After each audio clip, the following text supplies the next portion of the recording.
Lucas, Evangelho segundo escreveu Lucas, capítulo 24, versículo de número 1. Eu estarei lendo na versão viva, Bíblia Viva, talvez aí diferencie um pouco da versão que você tenha em mãos. Porém, bem cedo, no domingo de manhã, elas levaram os perfumes ao túmulo e verificaram que a enorme pedra que fechava a entrada havia sido rolada para um lado. Então entraram, mas o corpo do Senhor Jesus havia desaparecido.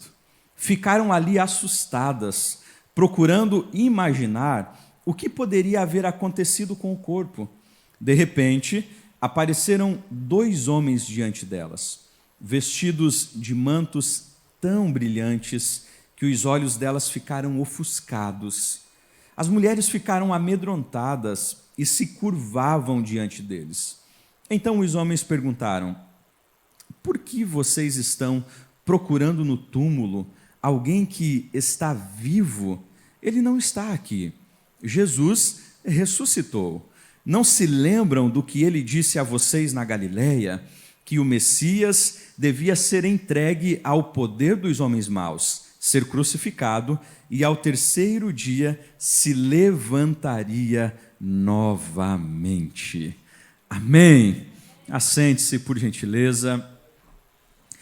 Dr. Gilvan frisou aqui no início da nossa reunião que durante algumas semanas nós estivemos falando sobre a vida de Cristo, a sua vida, o seu ministério, alguns aspectos dos seus atributos, características específicas de Cristo. E na terça-feira passada, a pastora Aguiar aqui ministrou de maneira muito assertiva sobre a crucificação de Jesus. E hoje nós finalizaremos esta série falando sobre o impacto da ressurreição de Cristo. De maneira muito objetiva, eu quero pensar e expor aqui aos irmãos exatamente não apenas o processo doutrinário, não apenas os impactos doutrinários da ressurreição de Cristo, mas também o que a ressurreição de Cristo gerou de maneira direta em nossas vidas. Estamos aqui, século 21, mês de julho, terça-feira à noite, adorando ao Senhor, mas quais foram os impactos da ressurreição de Cristo na nossa vida, na nossa casa, na nossa família? Então a gente vai, de maneira muito objetiva, observar a partir de alguns textos das Escrituras Sagradas o processo, este milagre que é conhecido e chamado pelos teólogos de o milagre dos milagres, que é o milagre da ressurreição de Cristo. E a gente inicia introduzindo essa fala sobre a ressurreição de Cristo sendo colocada em xeque. Quando você vai fazer uma análise, exatamente no livro de Mateus, você encontra que após a crucificação de Cristo e o momento onde ele é envolto nos lençóis e levado ao sepulcro, há uma preocupação por parte de alguns líderes judeus da época. Eles se reúnem com autoridades romanas e Pilatos, e a preocupação deles é a seguinte: olha, esse Cristo, algumas traduções eles chamam Cristo de embusteiro, ele andou falando por aí que ao terceiro dia ressuscitaria. E nós cometeremos algo muito pior se ao terceiro dia o corpo dele sumir. Então pedimos que você envie um grupo de soldados para que fique na porta do sepulcro e assim impeça que porventura os seus discípulos roubem o seu corpo. Pilatos autoriza. Os líderes levam este grupo, esta guarnição de soldados romanos que ficam junto à caverna, junto ao sepulcro onde Cristo é colocado. Uma pedra é também levada até a porta do sepulcro. E agora nós temos um cenário: soldados, uma pedra. E você tem também um símbolo ou um carimbo romano, onde jamais deveria ser rompido aquilo, a menos que uma autoridade romana desse autonomia para que aquela pedra fosse removida.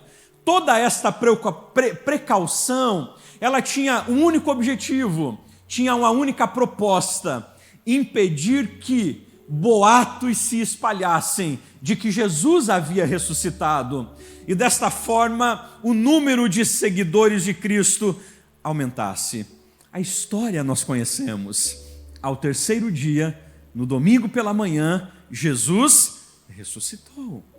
E quando Jesus ressuscita, era necessário que argumentos fossem criados para validar ou para trazer a realidade de que, de fato, Jesus não havia ressuscitado, mas que alguma coisa acabou sucedendo. E então, ao menos 3 possibilidades foram levantadas pelos judeus e pelas autoridades romanas. A primeira foi esta: Jesus não chegou a morrer na cruz, e ao ser colocado no túmulo, reanimou-se. Uma das primeiras linhas de argumentação que tentam provar a ineficácia da ressurreição de Cristo, que tenta se provar que a ressurreição de Cristo foi uma falácia, é exatamente esta: a ideia de que Jesus Cristo, na verdade, não morreu na cruz. Ele não estava totalmente morto. E os soldados, ao colocarem no sepulcro, horas depois, ele acaba reanimando-se e consegue sair. Porém, para esta linha argumentativa, nós temos alguns problemas aqui. Os advogados gostam de levantar as problemáticas sobre as propostas que são apresentadas. A primeira delas é João 19. Os soldados que estão observando a crucificação quebram as pernas dos 2 crucificados, mas ao chegarem em Cristo, eles testificam que Jesus já estava morto. Por conta disso, eles não quebram a sua perna, pelo contrário, um deles pega uma lança e acaba furando o lado de Cristo. Ou seja, os próprios soldados estavam testificando da morte de Cristo. Há uma segunda questão ainda: se de fato Jesus não havia morrido, a pergunta é: como este homem, depois de 3 dias de juízos, julgamentos, corpo debilitado, não havia se alimentado, estava fragilizado, como um homem nesta situação conseguiria não apenas reanimar-se, mas remover a pedra e sair sem que os soldados o notassem? Quando a gente realiza essas perguntas, você percebe que provavelmente esta linha de argumentação, ela não se sustenta.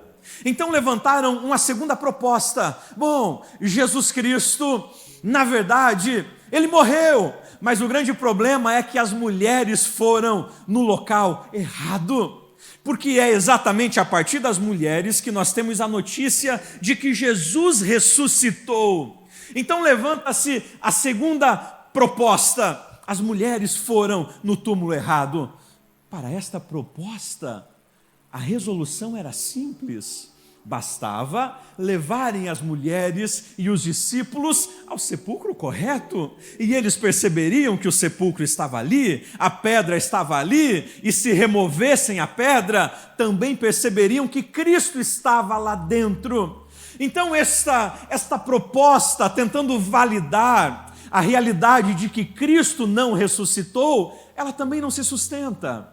E por fim, foi levantado uma terceira proposta: a verdade de que os discípulos roubaram o corpo de Cristo. Só que quando nós olhamos para os evangelhos, você percebe que após a morte de Jesus, o medo toma conta do coração dos discípulos.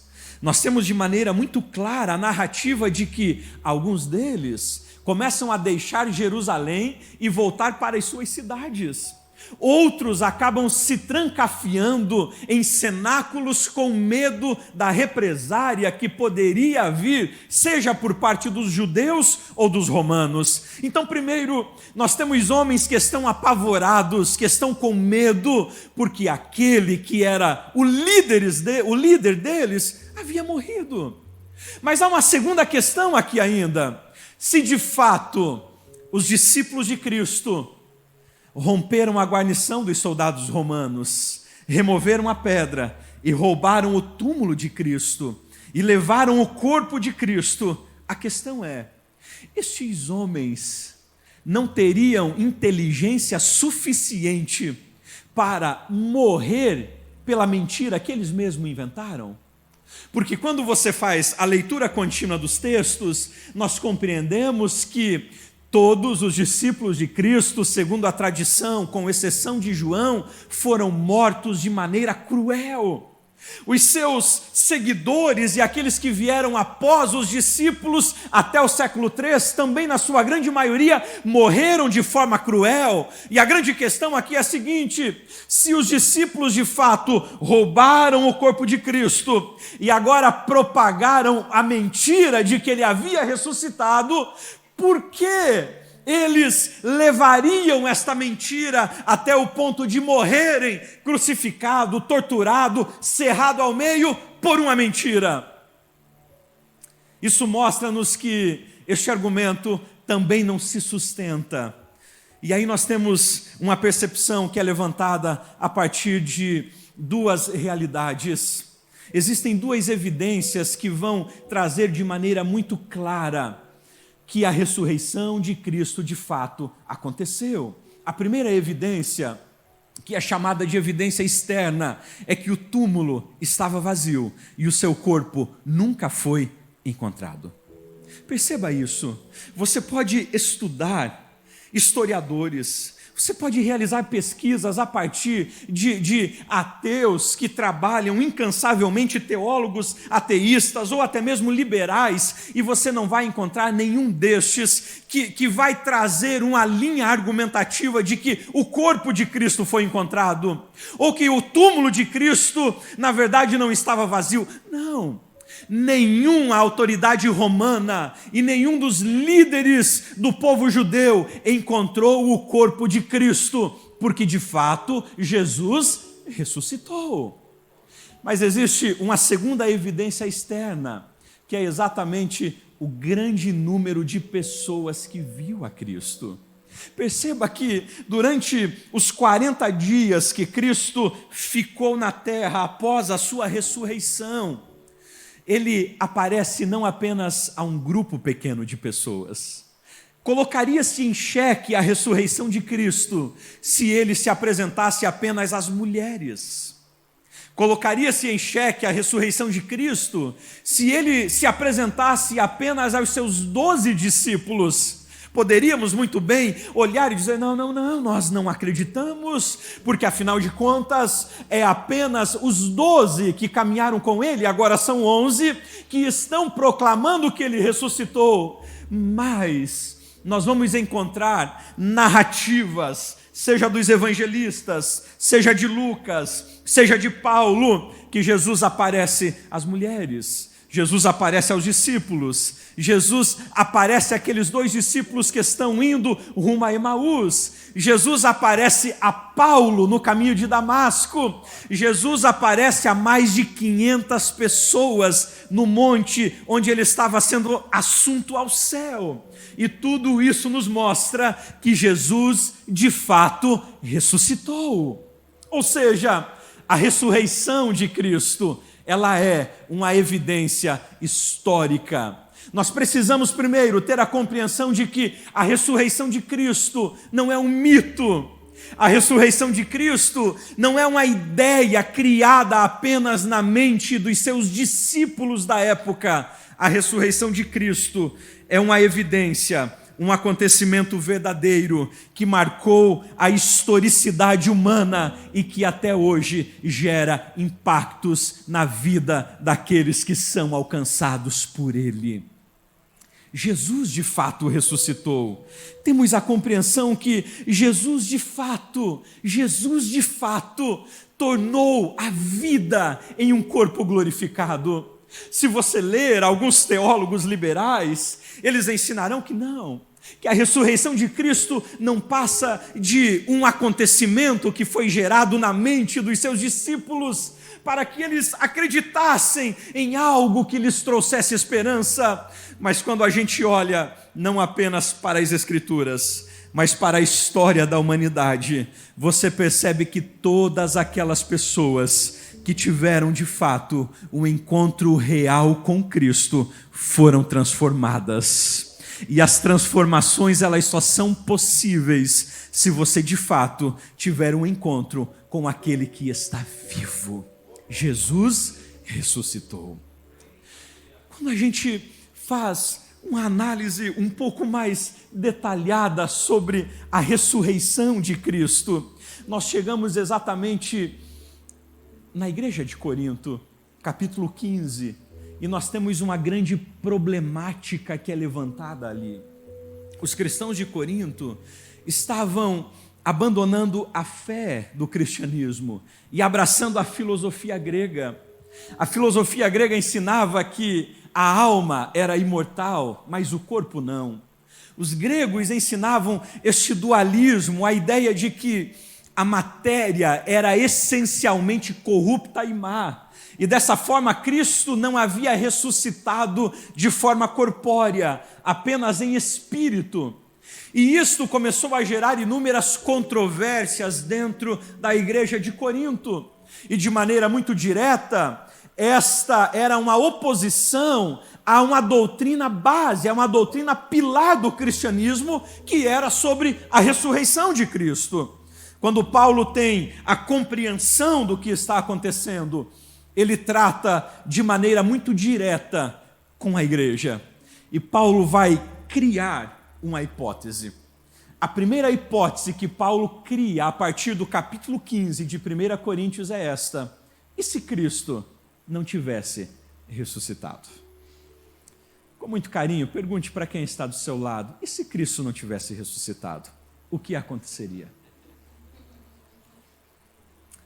Paulo convida os cristãos de Corinto a olharem com cuidado e atenção para esta verdade.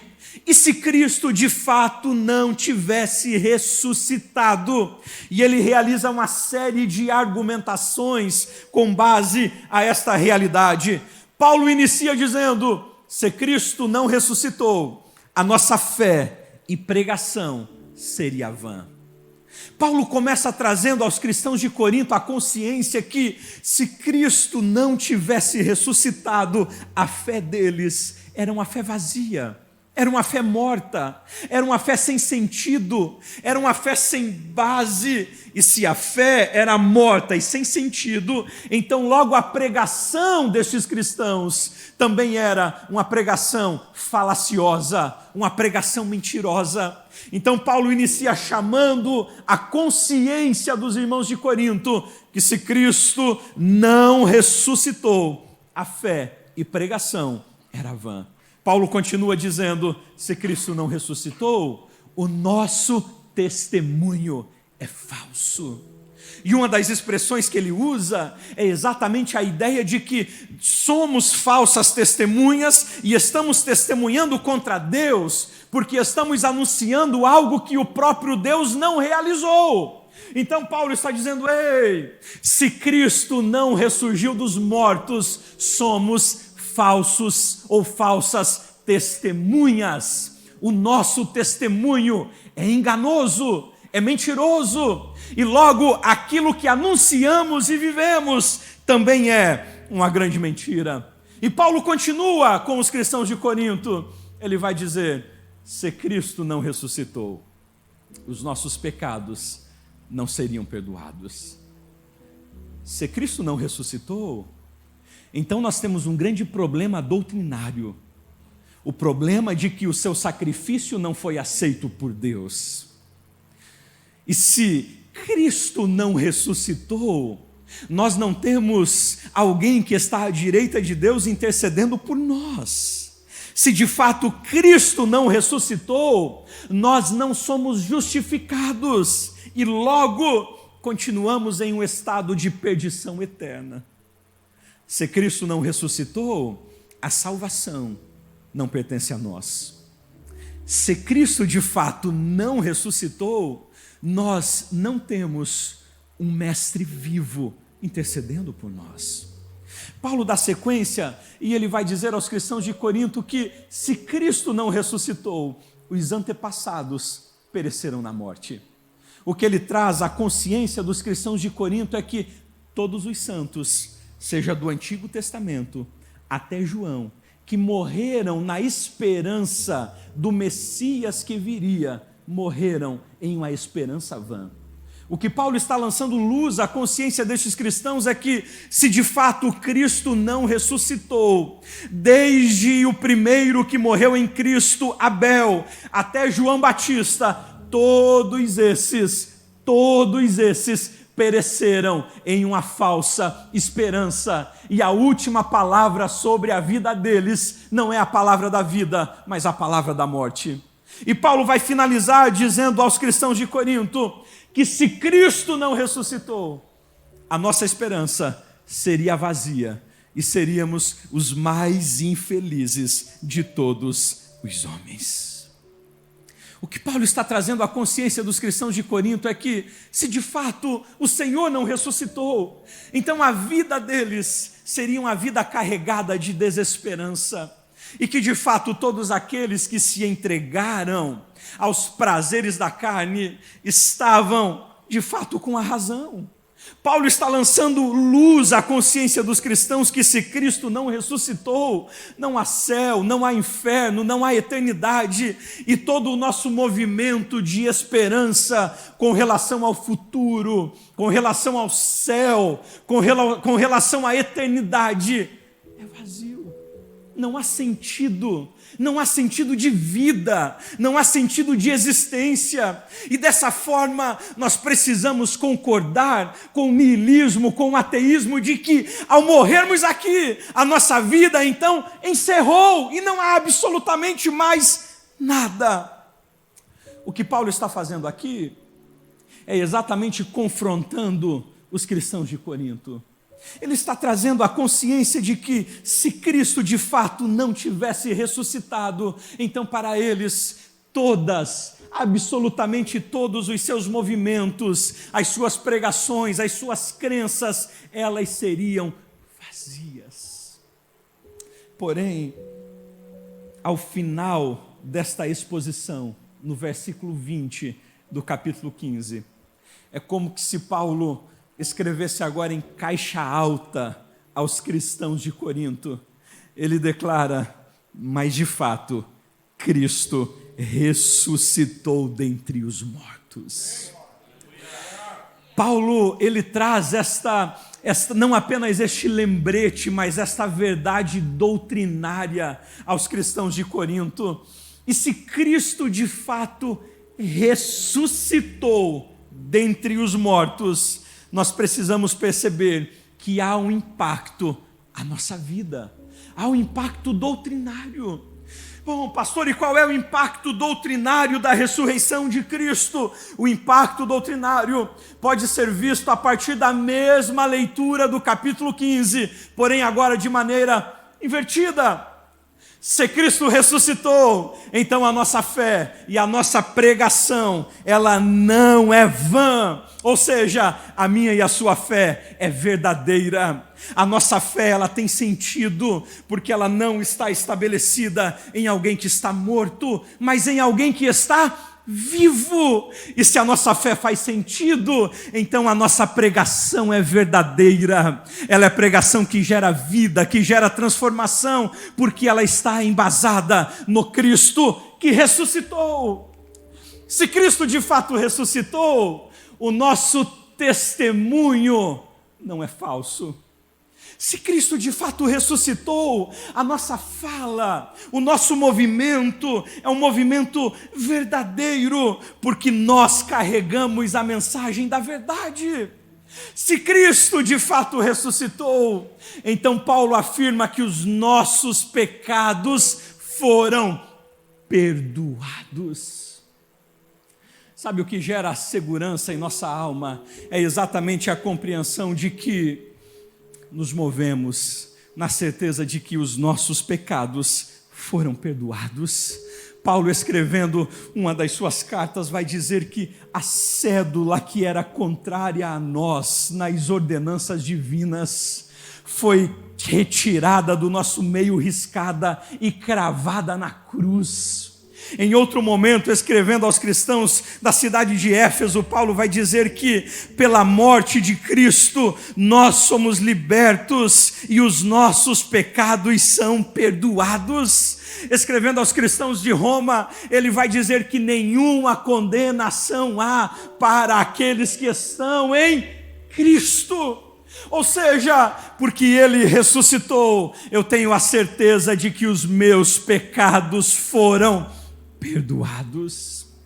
Posso me mover em segurança, posso caminhar em descanso, porque não pelas minhas boas obras, não pelas minhas boas ações, não pelos meus convencimentos a Deus de que eu mereço perdão, não, mas porque Cristo ressuscitou e intercede por nós à direita de Deus. Paulo segue, de maneira doutrinariamente, se Cristo ressuscitou, os nossos antepassados estão com o Senhor. Sim, se Cristo ressuscitou, todos aqueles que morreram com a esperança em Cristo, hoje estão com o Senhor. E Paulo, por fim, explana que se Cristo ressuscitou, a nossa esperança não é vazia e somos os mais felizes de todos os homens. Eu não sei se você tem esta compreensão, mas nós precisamos ter a certeza de que a nossa esperança, ela não reside naquilo que é visível e palpável, mas naquilo que ainda haverá de vir. E a nossa esperança, ela reside exatamente nesta verdade, a verdade de que Cristo ressuscita, vai ao Pai e vai preparar lugar para nós, e virá para nos levar, para que a gente esteja com Ele para sempre. Porque Cristo ressuscitou, temos a esperança de que todas as nossas ações, elas não são ações sem sentidos, de que todos os nossos movimentos não são movimentos vazios, movimentos sem esperança. Nós temos a certeza, nós temos a compreensão de que a nossa vida, ela não se move de maneira vazia, de maneira incrédula, porque temos a convicção de que há um lugar para nós, porque o Cristo vivo foi preparar. E por fim, para a gente finalizar esta questão, esta verdade doutrinária, Cristo ressuscita e traz-nos a compreensão de que a vida é mais forte do que a morte. O próprio Jesus vai dizer: eu sou a ressurreição e a vida. Aleluia! O que gera em nós a esperança, o que gera em nós a paz, é a certeza de que aquele que morreu crucificado, ao terceiro dia ressuscitou, e todos aqueles que morrem em Cristo ressuscitarão também. Ok, a gente fecha esse primeiro ponto, e ao fecharmos esse primeiro ponto, nós podemos perguntar-nos: o que a ressurreição de Cristo de fato gera à minha vida? O que de fato a ressurreição de Cristo traz como consequência para o meu eu hoje? O que de fato a ressurreição de Cristo gera como impacto para a minha vida cristã? Afinal de contas, eu não estive lá, e eu tenho a compreensão de que estas verdades doutrinárias carregam inúmeras consequências para a minha vida, ok, mas qual é o impacto da ressurreição de Cristo para a minha vida na atualidade? O que a ressurreição de Cristo pode gerar de transformação dentro da minha casa, dentro da minha vida, dentro do meu ministério, dentro da minha família, dentro da minha empresa? O que de fato a ressurreição de Cristo pode gerar como impacto na minha vida? E eu quero te chamar a atenção para o episódio de Jesus Cristo em Lucas 24, quando ele está caminhando e ele encontra dois discípulos que estão seguindo para Emaús. A história dos dois discípulos no caminho de Emaús, saindo de Jerusalém e indo rumo a Emaús, é exatamente uma exposição do que de fato acontece conosco quando nos encontramos com o Cristo ressuscitado. Quando olhamos para a vida, para a história destes homens e o momento em que Cristo interfere a história deles, nós percebemos exatamente o impacto da ressurreição de Cristo. Conhecemos a história, conhecemos muito bem. Sabemos que esses homens estão desanimados, estão decepcionados porque aquele que haveria de salvar Israel e redimi-los estava morto. Conhecemos muito bem a narrativa, eles mesmo irão testificar de que aquele que haveria de resgatar Israel agora havia morrido. E eles mesmos dirão que é verdade, algumas mulheres estão dizendo por aí que o túmulo está vazio, mas ninguém mais o viu. Estes homens estão decepcionados com a realidade de que o seu Salvador, o seu Mestre, está morto. Agora preste bem atenção, são dois discípulos, são dois homens que caminharam com Cristo durante um período, durante um tempo, e a história narra-nos que Jesus se aproxima deles. Eu acho incrível isso, porque Cristo ainda estava com o seu corpo terreno, mesmo que glorificado, mas era o seu corpo terreno. Se aproxima destes dois homens e a narrativa inicial é interessante. Jesus chega a eles e diz: sobre o que vocês estão conversando? É como que se o mestre não soubesse o que de fato estava acontecendo. Essa é uma das características do ministério de Cristo, as perguntas que parecem desnecessárias, mas levam-nos a falas sobre aquilo que está no nosso coração. Ele fez isso muitas vezes durante o seu ministério. Por exemplo, ele se encontra com um homem cego, e o homem está gritando: Jesus, filho de Davi, tem misericórdia de mim. E ele chega e ele diz: o quê? O que você quer que eu te faça? E Jesus tinha essa ironia na sua fala, esse jeito gostoso de iniciar os diálogos, e ele pergunta para eles: sobre o que vocês estão falando? Esses homens olham para ele num tom surpreso e dizem: por acaso você é um peregrino entre nós? Você é um forasteiro? Você não sabe das novas que estão acontecendo em Jerusalém? E Jesus diz para eles: conte-me. E eles narram sobre o próprio Cristo para Cristo. E o texto de Lucas nos diz que Jesus então começa a narrar sobre ele mesmo a esses homens. O dia passa, está anoitecendo, eles chegam em uma aldeia, Jesus faz que irá adiante, e eles insistem para que o mestre entre. E quando Jesus pega o pão, ora, dá graças e parte, o texto diz que a partir deste momento, algumas coisas acontecem muito diretamente na vida destes homens. E só acontece porque eles passaram a ter uma compreensão clara de que o Cristo, que até então eles acreditavam que estava morto, na verdade estava vivo diante deles. A primeira coisa que acontece é exatamente esta: os olhos deles são abertos. O texto de Lucas vai trazer-nos esta informação de que os olhos desses homens abriram quando Jesus Cristo partiu o pão e eles o reconheceram. O texto diz que eles estavam em volta da mesa. Interessante é que enquanto eles estavam caminhando pelo caminho, absorvendo informação de Cristo, os olhos não foram abertos. Mas quando eles estavam em volta da mesa da comunhão com o Cristo, os olhos desses homens se abriram para a realidade que até então eles não haviam percebido. Estavam caminhando com o Cristo vivo sem a percepção, mas quando chegam em volta da mesa, os olhos se abriram e agora eles viram o Cristo ressurreto diante deles. Pastor, o que isso gera de impacto na minha vida? Toda vez que eu tenho um encontro com o Cristo ressuscitado, os meus olhos se abrem para realidades que até então eram inexistentes para a minha vida.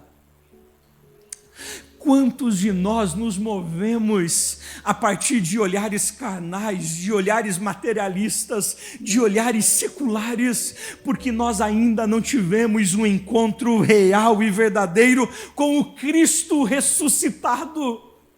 Mas quando de fato somos envolvidos pelo Cristo ressuscitado e temos um encontro com Ele à mesa e os nossos olhos se abrem, nós começamos a ter percepções diferentes. Você olha para a mesma pessoa que anteriormente você julgava com um olhar de desdém, de desprezo, e você agora tem um olhar de amor e de graça. Nós começamos a olhar para o mundo à nossa volta e não ver apenas atrocidade, mas entender que em meio às atrocidades existe ainda a graça de Deus que está sendo derramada. Nós conseguimos sim olhar e perceber que existem desgraças que estão acontecendo, mas em meio às desgraças nós conseguimos também perceber que a bondade e a misericórdia de Deus continuam nos sustentando. É o olhar da graça. Discípulos que sentam ao redor da mesa com Cristo têm os seus olhos abertos, têm os seus olhos curados, têm os seus olhos curados.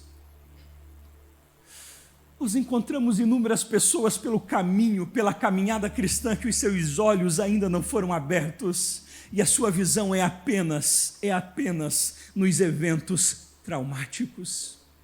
Eles continuam sendo discípulos de Cristo no caminho, mas o enredo, a fala das suas bocas, aquilo que toma a sua mente, os sentimentos dos seus corações, são exatamente os mesmos destes homens de tristeza, de decepção.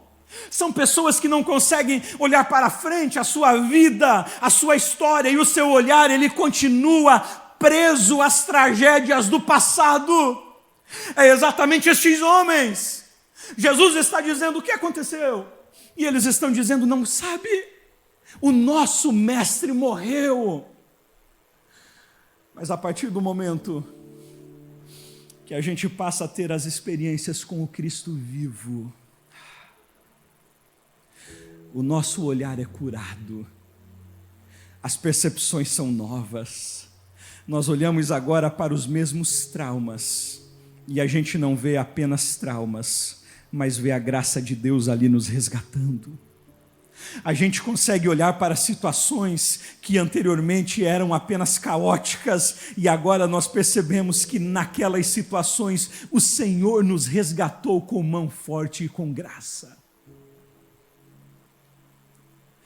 Enquanto aqueles que ainda não foram curados com o olhar da graça pelo Cristo, olham, por exemplo, para um Jonas que é levado no ventre de um grande peixe e dizem: Jonas foi levado no ventre desse grande peixe, deve ter sido muito ruim para ele, aqueles dias ali no ventre do peixe, que coisa difícil, nossa, olha que horror.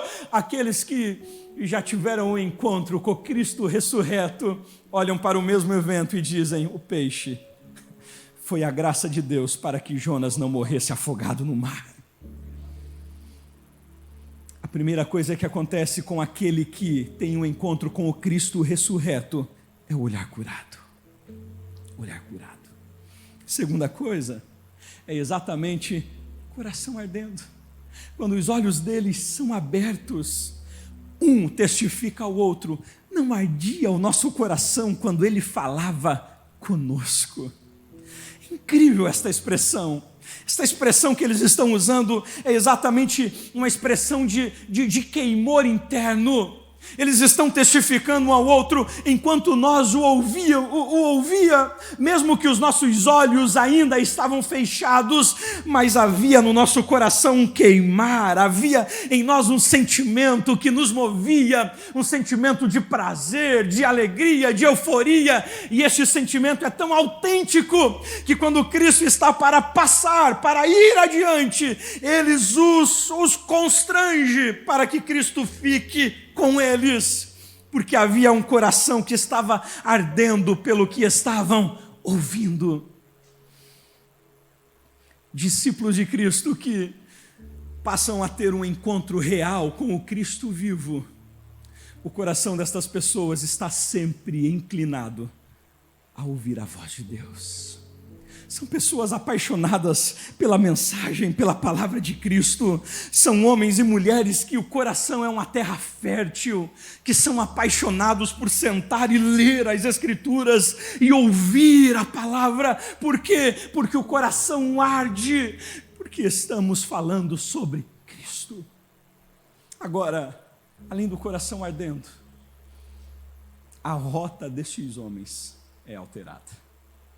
O texto diz que na mesma hora, após reconhecerem que Cristo estava vivo, mudam de direção. Estavam indo para Emaús, deixando Jerusalém, quando têm o contato com o Cristo ressurreto, eles compreendem que precisavam retornar ao propósito original. Havia um propósito, havia uma orientação para que eles ficassem em Jerusalém.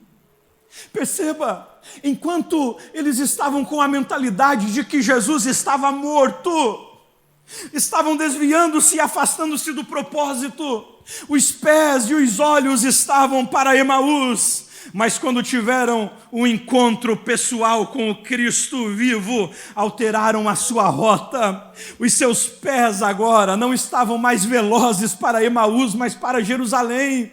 Alteraram o seu propósito, voltaram ao seu projeto original, porque tiveram um encontro real com o Cristo ressurreto. Pastor, eu preciso encontrar-me. Eu preciso descobrir o meu propósito novamente. O que eu faço? Vou para sessões de coaching? Não faça isso. Vou para terapias para encontrar propósito de vida cristã? Não faça isso. Vou para onde? Vá para um encontro com o Cristo ressurreto, porque somente Ele pode nos redirecionar novamente para os propósitos que abandonamos. É somente quando nos encontramos com Cristo que encontramos novamente o sentido para a nossa vida e para a nossa existência. Quantos de nós que quando nos distanciamos do Cristo ressurreto, nos envolvemos com inúmeras coisas e perdemos o sentido do nosso propósito, mas quando somos alcançados por Ele, a rota é refeita. O texto é claro, na mesma hora, eles voltam para Jerusalém. Mudança de propósito, mudança de direção, mudança de destino, mudança de objetivo, mudanças. As minhas mudanças eu refarei em 31 de dezembro, na virada de ano, reorganizarei os meus propósitos. Você já fez isso? Levanta a mão, pecador. Você já fez comigo isso? A gente chega dia 31, vem para o culto na virada de ano, bonitinho, cheirosinho, camisa nova, terno novo, vestido novo, e a gente diz, esse ano vai ser novo também. E a gente traz aquela listinha legal que você fez durante o dia, e nós muitas vezes colocamos na oração, assim, da virada de ano, Senhor, está tudo aqui, ó, que eu anotei. Eu vou fazer diferente esse ano, eu vou agir diferente este ano, eu não cometerei os mesmos pecados que eu cometi este ano, eu não transgredirei as mesmas transgressões, eu não seguirei pelos mesmos caminhos, este ano será diferente. Você já fez isso? Eu vou fazer diferente este ano. E no dia 2 de janeiro, a gente está prostrado no mesmo caminho, com os mesmos processos, com as mesmas falhas, com os mesmos erros, no mesmo caminho, na mesma direção, no mesmo objetivo. Por quê? Porque eu não tive um encontro real com o Cristo ressurreto. Porque se de fato eu tivesse um encontro real com o Cristo ressurreto, os meus passos não seriam mais os mesmos, a minha rota seria alterada, o meu destino seria alterado, o meu Waze seria reprogramado, porque eu tive um encontro real com o Cristo vivo. Quer mudar de direção? Encontre-se com Cristo. Quer alterar as suas rotas? Encontre-se com o Cristo vivo. Todos aqueles que encontraram-se com o Cristo vivo mudaram de direção. Não, pastor, sim, mas eu sou discípulo, yes. Estes dois homens também eram discípulos. Paulo não entendia-se apenas como discípulo, mas como um grande líder da sua época, da seita dos fariseus. E estava fazendo algo incrível para Deus. Mas quando tem um encontro com Cristo no caminho de Damasco, a sua rota é totalmente redefinida. Os encontros com Cristo, com o Cristo vivo, trazem nova direção para as nossas vidas. O encontro com o Cristo vivo traz novo sentido para a nossa existência. Quarta ação, ao nos encontrarmos com o Cristo, é exatamente essa: testemunho de novidade.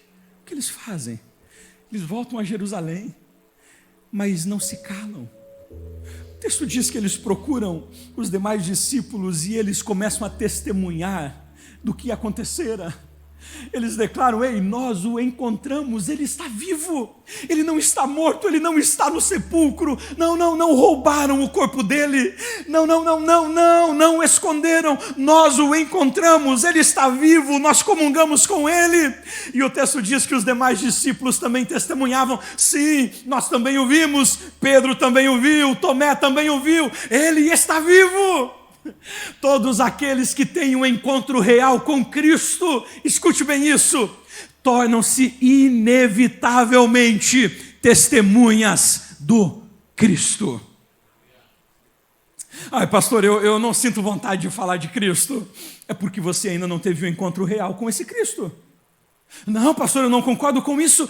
Basta olhar para as Escrituras e nós veremos que todos aqueles que foram envolvidos pelo Senhor, a sua vida, a sua fala, o seu testemunho não foi outra a não ser a boa nova: o Cristo está vivo. Testemunho de novidade. Todo cristão que caminhou com o Cristo vivo torna-se uma testemunha de Cristo. Paulo vai dizer que nós somos cartas vivas e lidas. Cartas. Pergunte para quem está do seu lado: você já teve um encontro com Cristo?